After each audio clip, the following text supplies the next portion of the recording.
Hello friend, मैं doctor Nagmani, दर्द रोग विशेषज्ञ। मैं Lakshmi Narayan spine and pain hospital Munger में दर्द रोग का प्रैक्टिस करता हूं। तो आज हम लोग जानेंगे एक बहुत ही कॉमन बीमारी के बारे में जिसे हम लोग कहते हैं कार्पल टनल सिंड्रोम। तो आज हम लोग जानेंगे कार्पल टनल सिंड्रोम होता क्या है, इसका लक्षण क्या है, इसका कारण क्या है और इसका ट्रीटमेंट क्या है। तो सबसे पहले हम लोग जानते हैं कि कार्पल टनल सिंड्रोम है क्या। कार्पल टनल सिंड्रोम जो है एक हथेली की, ये हथेली देख रहे हैं, ये हथेली की झुंझुनीपन का या सुनपन का या एक दर्द का एक कारण है। तो इसमें क्या होता है कि यहाँ ये जो रिस्ट का पार्ट है, ये रिस्ट का पार्ट है, यहाँ से एक टनल गुजरता है जिसे कहते हैं कार्पल टनल। जैसा कि बीमारी के नाम में ही है कार्पल टनल, एक टनल है जिससे कि एक नर्व गुजरती है, ये एक नर्व गुजरती है जिसे इस नर्व को कहते हैं मीडियन नर्व। अगर इस टनल में ये अगर मीडियन नर्व अगर दबेगी तो इस बीमारी को हम लोग कहते हैं कार्पल टनल सिंड्रोम। तो ये कार्पल टनल सिंड्रोम में होता क्या है कि ये हथेली के ये पहला फिंगर जिसे थंब फिंगर कहते हैं, thumb finger, index finger, middle finger और रिंग फिंगर का आधा पार्ट, इतना पार्ट में क्या होता है कि ये इतना पार्ट में टिंगलिंग होती है, मतलब कि झुंझुनीपन या इसमें सुनपन आता है जिसे कहते हैं नमनेस, या इसमें दर्द आ सकता है, बर्निंग पेन। शुरुआत में हल्का दर्द रहता है, डल एक पेन रहता है, लेकिन वो बढ़ते बढ़ते वो बर्निंग पेन ले लेता है। तो कार्पल टनल सिंड्रोम आप लोग समझ गए होंगे क्या होता है। कार्पल टनल सिंड्रोम में ये टनल के बीच से जो नर्व जाती है, मीडियन नर्व, वो जब दबती है तो ये सब तकलीफ जब आते हैं तो इसे हम लोग कहते हैं कार्पल टनल सिंड्रोम। तो अब हम लोग जानेंगे कि कार्पल टनल सिंड्रोम का रिस्क फैक्टर क्या है, ये किसमें ज़्यादा होता है। तो कार्पल टनल सिंड्रोम, अगर ये टनल पे अगर पानी भर जाए तो अब भी ये कार्पल टनल सिंड्रोम हो सकता है।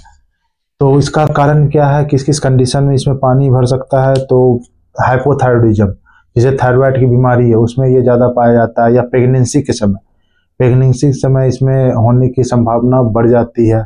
जी ओबेसिटी में, डायबिटीज की जिसको शिकायत है उसमें, या जिसका रिस्ट का मूवमेंट बहुत ज़्यादा है, रिस्ट का ओवर यूज कर रहे हैं, जैसे टाइपिंग करने में, जो अगर टाइपिंग करते हैं इसका अगर यूज ज़्यादा कर रहे हैं, या घरेलू महिलाएं हैं जो आटा बहुत ज़्यादा गूंथती हैं, या कोई भी ऐसा कंडीशन जिसमें रिस्ट पर ज़्यादा जोर पड़ रहा है, या रिस्ट में बहुत ही ज़्यादा रिपीटेटिव मूवमेंट हो रहा है, या रिस्ट में रूमेटॉइड अर्थराइटिस है। रूमेटॉइड अर्थराइटिस में भी अगर गठिया का शिकायत है तो उसमें भी ये कार्पल टनल सिंड्रोम हो रहा है। कहने का मतलब ये है कि कोई भी ऐसा चीज जिसके कारण से कार्पल टनल के अंदर जो मीडियन नर्व है अगर वो दबे तो उसमें कार्पल टनल सिंड्रोम डेवलप कर सकता है। तो अब हम लोग जानेंगे कि इसका ट्रीटमेंट क्या है। तो इसका ट्रीटमेंट, सबसे पहला ट्रीटमेंट है कि वर्क जो है आपका, या बिहेवियर का मॉडिफिकेशन, वर्क बिहेवियर का मॉडिफिकेशन। अगर कोई बहुत ज़्यादा टाइपिंग कर रहा है तो उसको अपना थोड़ा सा वर्क में मॉडिफाई करना पड़ेगा, जैसे कीबोर्ड का ज़्यादा इस्तेमाल ना करके वो माउस का इस्तेमाल करे। तो ये हो गई कुछ सारी मॉडिफिकेशन। जो घरेलू मेहनत बहुत ज़्यादा आटा गूंथती है उसे थोड़ा सा कम करना पड़ेगा, या जिसे थायराइड है, डायबिटीज है, रूमेटॉइड है, तो इसको आप कंट्रोल करना होगा इसको। तो पहला होगा ये। दूसरा हो गया कि इसमें कुछ फिजियोथेरेपी एक्सरसाइज जो कि आप घर में खुद से कर सकते हैं।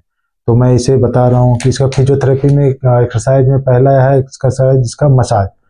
तो मान लीजिए कि मेरे इस हाथ में कार्पल टनल सिंड्रोम डेवलप किया हुआ है, तो मैं क्या करूँगा, इसको मसाज के लिए इसे इस तरह से लेकर के इस हाथ से इस तरह से इसको मसाज करना है, आगे पीछे। यहाँ पर आप कुछ दर्द वाली तेल का भी अप्लाई कर सकते हैं, दर्द वाली तेल या कोई मलहम यहाँ पर लगा करके इसको इस तरह से रिपीटेटिव मूवमेंट इसको करना है, इसको मसाज देना है, जेंटल मसाज देना है।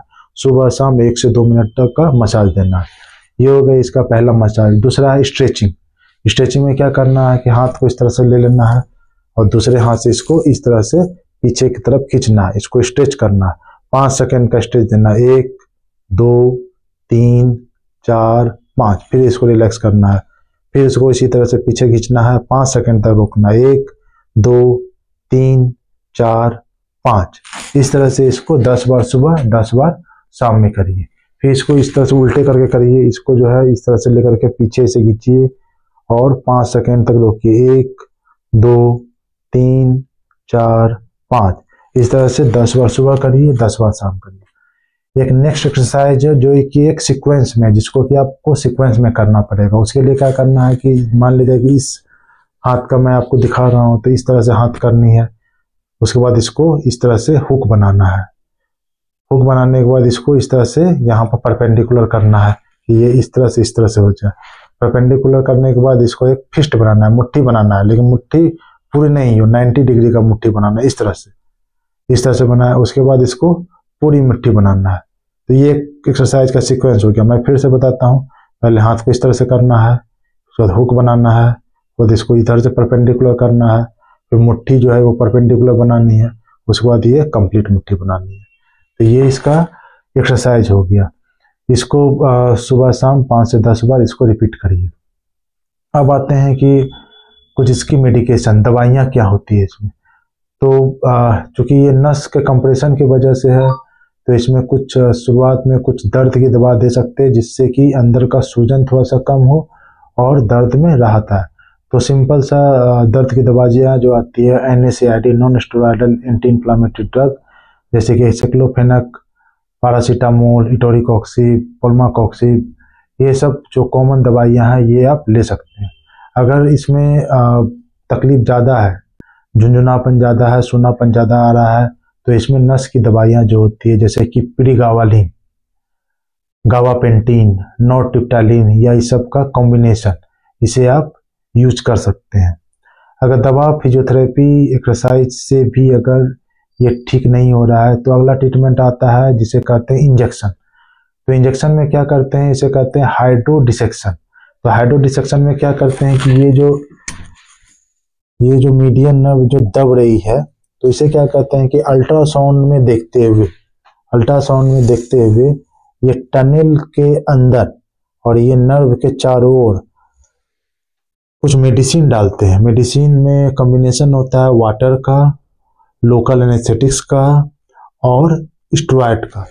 तो उसको इसके चारों तरफ, ये नर्व के चारों तरफ जो है इन्फिल्ट्रेट किया जाता है, इंजेक्शन दिया जाता है, जिससे क्या होता है कि ये नस पर दबाव कमती है, इसका सूजन कमता है, तो इसमें बहुत ज़्यादा आराम मिलता है। ये जो इंजेक्शन है इसका, इसे हाइड्रोडिसेक्शन कहते हैं। तो ये बहुत ही कारगर इसका ट्रीटमेंट है, जिसमें दवाइयाँ और फिजियोथेरेपी से नहीं बात बनती है, तो हम लोग इसमें ये इंजेक्शन का ट्रीटमेंट करते हैं। और सबसे आखिरी का जो ट्रीटमेंट आता है उसे कहते हैं सर्जरी। जिसमें ये सब ट्रीटमेंट काम नहीं करती, तो उसमें सर्जरी, जो बहुत छोटी सर्जरी होती है, डे केयर सर्जरी होती है, उससे बहुत ज़्यादा आराम मिलता है। तो ये सर्जरी में क्या करते हैं कि इसके ऊपर वाला जो है, ये टनल के साइज को बढ़ा देते हैं। ऊपर का जो ये टनल का वॉल है, जिसे फ्लेक्सर रेटिकुलम कहते हैं, उसको थोड़ा फ्री कर दिया जाता है, जिससे कि इसकी साइज बढ़ जाती है और नर्व का कंप्रेशन जो है कम जाता है। तो अगर हम लोग इसे समराइज करें, तो कार्पल टनल सिंड्रोम एक हथेली का दर्द या झुंझुनापन या सुनपन की एक बीमारी है, जिसमें कि ये पहला 3 फिंगर और चौथा फिंगर का आधा पोर्शन इन्वॉल्व होता है। और इसका कारण है diabetes, pregnancy, hypothyroidism, rheumatoid arthritis, repetitive movement, और अगर इसमें चोट लग जाए तो। इसका ट्रीटमेंट में जब हम लोग आते हैं, तो इसका ट्रीटमेंट है कुछ फिजियोथेरेपी जो मैंने आपको बताया है, उसे घर पर करिए। कुछ मेडिकेशन उसके डॉक्टर के सलाह से लीजिए। तीसरा, अगर इससे नहीं हो रहा है तो इसमें इंजेक्शन का ट्रीटमेंट आता है, इंजेक्शन का ट्रीटमेंट लीजिए। और चौथा, अगर इस सबसे नहीं मान रही है तो सर्जरी आती है। इसका कुछ टेस्ट भी आता है कंफर्म करने के लिए। ये लक्षण के अलावा अगर कंफर्म करना चाहते हैं कि कार्पल टनल सिंड्रोम है कि नहीं, तो इसका एक टेस्ट आता है जिसे कहते हैं NCV, nerve conduction velocity test. इससे इसके डायग्नोसिस में मदद मिलती है। तो मुझे आशा है कि ये वीडियो आपको पसंद आई होगी, और अंत तक रहने के लिए धन्यवाद। अगर पसंद आई हो तो इसको शेयर करिए, चैनल को सब्सक्राइब करिए। Thank you.